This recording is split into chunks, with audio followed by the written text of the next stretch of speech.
Welcome to the Banker Lamp. Please enjoy the video. In this video, I will explain how to replace a side door handle on a Ford Transit.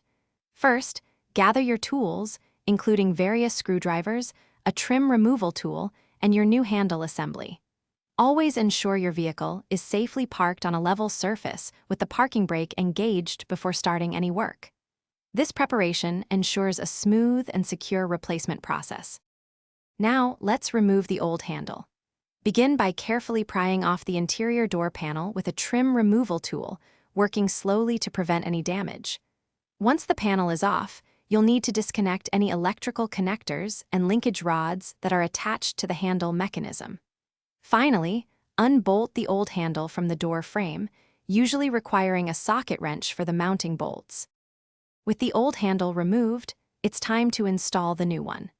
Carefully position the new handle into the door frame and secure it using the mounting bolts you removed earlier.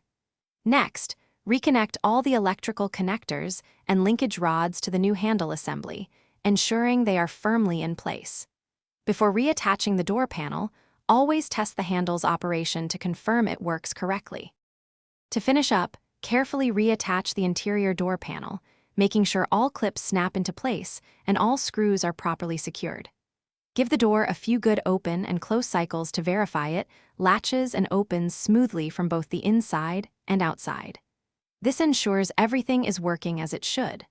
For more great deals and to check out the Owala water bottle, please see the links in the description below.